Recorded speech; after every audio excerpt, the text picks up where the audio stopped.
For more videos right choice India ఛానల్ను ఇప్పుడే subscribe చేయండి మరియు గంట సింబల్ను ప్రెస్ చేయండి. ఆల్మోస్ట్ ఇప్పుడు ఉన్నటువంటి ట్రెండ్ యూపీఎస్సీ ఫాలో అవుతున్నటువంటి విధానాలు రీఫార్మ్స్ తర్వాత ఉన్నటువంటి కామన్ పేపర్స్ ఏదైతే ఉన్నాయో జనరల్ స్టడీస్లో సేమ్ పేపర్స్ దాదాపుగా గ్రూప్ 1 మెయిన్స్లో కూడా కలిసే అవకాశాలు ఎక్కువ ఉన్నాయి. ఎగ్జాంపుల్ తీసుకుందాం, హిస్టరీ అండ్ కల్చర్, అదేవిధంగా polity and governance, constitution, polity and governance, Indian economy, science and technology, environment, ఈ టాపిక్స్ మొత్తం కూడా ఆల్మోస్ట్ ఈక్వల్ సబ్జెక్ట్సే. కామనాలిటీ ఉంది. యూపీఎస్సీకి రీజనల్ పబ్లిక్ సర్వీస్ కమిషన్స్ మధ్య ఖచ్చితమైనటువంటి కామనాలిటీ ఉంది. అయితే కొన్ని అదనంగా కొన్ని టాపిక్స్ యూపీఎస్సీలో చదవాల్సి ఉంటుంది. ఆప్షనల్ లాంటి టాపిక్ ఒకటి, అదేవిధంగా కొన్ని ఇతర అంశాలని కొంచెం అదనంగా చదవాల్సి ఉంటుంది. కామన్ సబ్జెక్ట్స్ అయితే మాత్రం ఖచ్చితంగా రెండింటి మధ్య పోలుకున్నటువంటి మాట వాస్తవం. అయితే ఈ జనరల్ స్టడీస్ కోర్ ఏదైతే ఉందో ఆ కోర్ని మొదటి నుంచి చదువుకుంటే అటు యూపీఎస్సీ కానీ, ఇటు రీజనల్ పబ్లిక్ సర్వీస్ కమిషన్ కానీ, టీఎస్పీఎస్సీ కావచ్చు, ఏపీపీఎస్సీ కావచ్చు, అటెంప్ట్ చేయడానికి, అదేవిధంగా ఎక్సెల్ చేయడానికి, అంటే రాణించడానికి ఖచ్చితంగా అవకాశం ఉంది. ఏంటి ఆ జనరల్ స్టడీస్ టాపిక్స్ ఏంటి?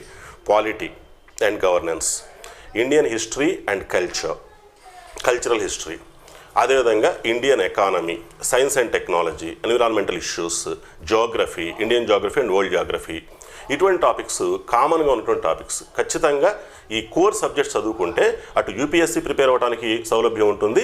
రీజనల్ పబ్లిక్ సర్వీస్ కమిషన్లో ఏ లెవెల్ ఆఫ్ నోటిఫికేషన్ అయినా, రైట్ ఫ్రమ్ గ్రూప్ 1 నుంచి గ్రూప్ 3 కావచ్చు, ఈ నోటిఫికేషన్ మొత్తానికి కూడాను ఆ కాంపిటెన్సీ, కావాల్సినటువంటి సామర్థ్యాలు పెంచుకోవడానికి అవకాశం ఉంది. ఇది ఒక గొప్ప సౌలభ్యంగా భావించాలి. రీఫార్మ్స్ తర్వాత వచ్చినటువంటి విధానంలో ఈ స్ట్రక్చర్లో దీన్ని గొప్ప సౌలభ్యంగా భావించి ప్రిపేర్ అవ్వడం వల్ల అటు కేంద్ర ప్రభుత్వ సర్వీసులకి, అఖిల భారత సర్వీసులు, కేంద్ర ప్రభుత్వ సర్వీసులకి, రాష్ట్ర సర్వీసులకి ఎంపికయ్యేటువంటి అవకాశాలు మెరుగుపడతాయి. ఇండియన్ కల్చర్ అండ్ హిస్టరీ తీసుకుందాం. అక్కడ సింధు నాగరికత, హరప్పా నాగరికత, సింధు నాగరికత అంటాం. అక్కడ ప్రిపేర్ అయ్యేటువంటి అంశాలు, ఇక్కడ ప్రిపేర్ అయ్యేటువంటి అంశాలు రెండు ఒకే విధంగా ఉంటాయి. ఆర్యన్ సివిలైజేషన్, ఆర్య నాగరికత, అక్కడ ప్రిపేర్ అయ్యేటువంటి అంశాలు, ఇక్కడ ప్రిపేర్ అయ్యేటువంటి అంశాలు దాదాపు ఒకే విధంగా ఉంటాయి. అదేవిధంగా జైన బౌద్ధ మతాలు అవతరణకు దారితీసినటువంటి సందర్భం కావచ్చు, అదేవిధంగా జైన బౌద్ధ మతాల్లో ఉన్నటువంటి ఫిలాసఫీ కావచ్చు, జైన బౌద్ధ మతాల అభివృద్ధి పరిణామం కావచ్చు, ఇదంతా కూడా. అదేవిధంగా ఇండియన్ ఆర్ట్ మీద ఈ మతాలు చూపినటువంటి ప్రభావం, భారతీయ శిల్ప సంపద మీద కానీ, భారతీయ సాంస్కృతిక రంగం మీద కానీ ఈ మతాలు, ఈ నూతన మతోద్యమాలు చూపినటువంటి ప్రభావం, వీటన్నిటిని కామన్ టాపిక్స్గా తీసుకోవాలి మనం. అటు యూపీఎస్సీలో అదే అంశాలు వస్తాయి, ఇటు ఏపీపీఎస్సీలో కూడా అదే అంశాలు వస్తాయి. జైన బౌద్ధ మతాలు, వాటి యొక్క ఆవిర్భావ క్రమం, అదేవిధంగా భారతీయ సాంస్కృతిక రంగం మీద ఆ మతాలు చూపినటువంటి, ఆ మతోద్యమాలు చూపినటువంటి ప్రభావం, ఇవన్నీ కూడా కామన్ టాపిక్స్గా తీసుకోవాలి. రిలీజియస్ మూవ్మెంట్స్ని కామన్ టాపిక్స్గా తీసుకోవాలి. అదేవిధంగా మగధ సామ్రాజ్యం షోడశ మహాజనపదాల్లో గొప్ప సామ్రాజ్యంగా అవతరించింది, దానికి దోహదపడినటువంటి అంశాలు అన్ని కామన్ టాపిక్సే. అటు ఏపీపీఎస్సీ, యూపీఎస్సీకి ఈ విశ్లేషణాత్మకమైనటువంటి అంశాలు ఏవైతే ఉంటాయో అవన్నీ కామన్ టాపిక్స్గా ఉపయోగపడతాయి. అదేవిధంగా మధ్యుగ భారతదేశ చరిత్ర, ఆధునిక భారతదేశ చరిత్ర, ఫ్రీడమ్ స్ట్రగుల్, ఇవన్నీ కూడా ఆల్మోస్ట్ ఈక్వలే. బేరీ చేయడానికి అవకాశం లేదు. యూపీఎస్సీ స్టాండర్డా, ఏపీపీఎస్ స్టాండర్డా అని బేరీ చేయడానికి అవకాశం లేదు. రెండు కూడా ఒకే విధంగా ప్రిపేర్ అవ్వాలి. ఆ అభ్యర్థి అదే విధంగా ప్రిపేర్ అవ్వాలి. ఏపీపీఎస్సీ ప్రిపేర్ అయ్యేటువంటి అభ్యర్థి కూడా అదే రకమైనటువంటి సామర్థ్యంతో ముందుకు వెళ్ళాలి. అది ఇండియన్ హిస్టరీకి సంబంధించినటువంటి అంశాలు. పాలిటీ, గవర్నెన్స్కి సంబంధించి కూడా సేమ్ అవే అంశాలు ఉంటాయి. కాన్స్టిట్యూషనల్ లా, అదేవిధంగా గవర్నెన్స్కి సంబంధించిన అంశాలు అవే అంశాలు ఉంటాయి. కాబట్టి ప్రత్యేకమైన ప్రిపరేషన్ యూపీఎస్సీకి చేయాల్సిన అవసరం లేదు. సరిగ్గా చదివితే, ఈ ఏపీపీఎస్సీ గ్రూప్ 1 లెవెల్లో సరిగ్గా చదివినట్లయితే ఆ అంశాలు ఖచ్చితంగా ఉపయోగపడతాయి యూపీఎస్సీ స్టాండర్డ్లో. అదేవిధంగా జాగ్రఫీ, ఎన్విరాన్మెంటల్ ఇష్యూస్ సేమ్ ఈక్వల్గానే ఉంటాయి. సైన్స్ అండ్ టెక్నాలజీ అన్ని అంశాలు కూడా ఈక్వల్గానే ఉంటాయి. Preliminary examination, UPSC preliminary examination సంబంధించి గ్రూప్ 2 అభ్యర్థులు కూడా, గ్రూప్ 2 ప్రిపేర్ అయినటువంటి అభ్యర్థులు కూడా సివిల్ సర్వీస్ ప్రిలిమ్స్ని క్లియర్ చేసినటువంటి సందర్భాలు అనేకం గమనిస్తూ ఉన్నాం. దానికి కారణం ఏంటంటే అదే లెవెల్ ఆఫ్ ప్రిపరేషన్ గ్రూప్ 2 అభ్యర్థులు కూడా కొనసాగించడమే. అంటే ఇండియన్ పాలిటీ, అదే Indian history, geography of world and Indian geography, environmental issues, Indian economy, ఇవన్నీ కూడా కామన్ టాపిక్సే. Except regional economy and regional history తప్ప ప్రాంతీయపరమైనటువంటి అంశాలను మినహాయిస్తే యూపీఎస్సీ ప్రిలిమ్స్కి గ్రూప్ 2 అభ్యర్థి ప్రిపేర్ అయ్యేదానికి పెద్ద వ్యత్యాసాలు ఏముండవు.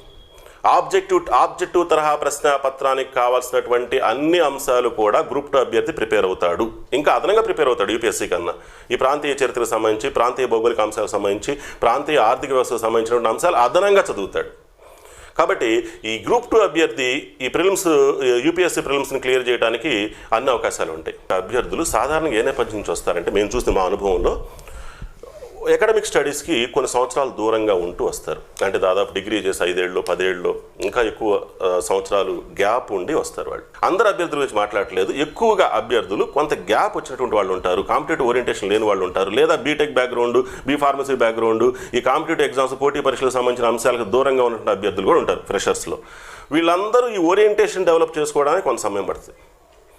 సరైనటువంటి గైడెన్స్ లభించాలి, సరైన ప్రామాణిక పుస్తకాల మీద వాళ్ళకి పట్టు రావాలంటే కొంత సమయం పడుతుంది. ఏదైనా సరే ఇది న్యూ ఫీల్డ్ కాబట్టి వాళ్ళు న్యూ ఫీల్డ్లో ఎంటర్ అవుతున్నారు కాబట్టి వాళ్ళకి కొంత సమయం అది అనివార్యమేది, ఇన్ఎవిటబుల్, అది అందులో డౌటే లేదు. వెంటనే రాదు, ఆ సామర్థ్యాలు వెంటనే రావు. కొంత సమయం 1 year 2 years 3 years తీసుకున్నటువంటి అంశాలు కూడా ఉంటాయి. అంటే వాళ్ళ వ్యక్తిగత సామర్థ్యాలను బట్టి, వాళ్ళకు ఉన్నటువంటి ఆ పట్టుదల ఆసక్తిని బట్టి కొంత. అదేవిధంగా గైడెన్స్ కూడా చాలా ఇంపార్టెంట్ అండి. ఎక్కువ సమయం మీరు అడిగిన దానికి ఎక్కువ సమయం ఎందుకు పడుతుందంటే ఏం చదవాలి, ఎంతవరకు చదవాలి, ఎలా చదవాలి అనేటువంటి తెలియకపోవటం వల్ల అభ్యర్థులు తమ కాలాన్ని వృధా చేసుకుని, అంటే బాగా చదువుతున్నారు వాళ్ళు, కానీ ఏం చదవాలి, ఎలా చదవాలి, అప్రోచ్ టు ద ఎగ్జామినేషన్ అనేటువంటి తెలియక కాలం అనేటువంటి దుర్వినియోగం అవుతుంది. అందుకే నేను చెప్తాను, కోచింగ్ వ్యవస్థ యొక్క ఉద్దేశం ఏంటంటే తెలియనటువంటి అద్భుతాలు జరుగుతాయని కాదు, ప్రపంచంలో ఏ పుస్తకంలో లేని అంశాలను ఫ్యాకల్టీ బోధిస్తాడని కాదు. Don't expect or anticipate from any faculty that he will teach you Greek and Latin or anything coming from vacuum. ఎక్కడి నుంచో శూన్యం నుంచి వచ్చేటువంటి అంశాలను బోధిస్తాడు, ఎక్కడ దొరకని అంశాలు బోధిస్తాడు కాబట్టి కోచింగ్ డబ్బులు కట్టాలనే మాట అబద్ధం.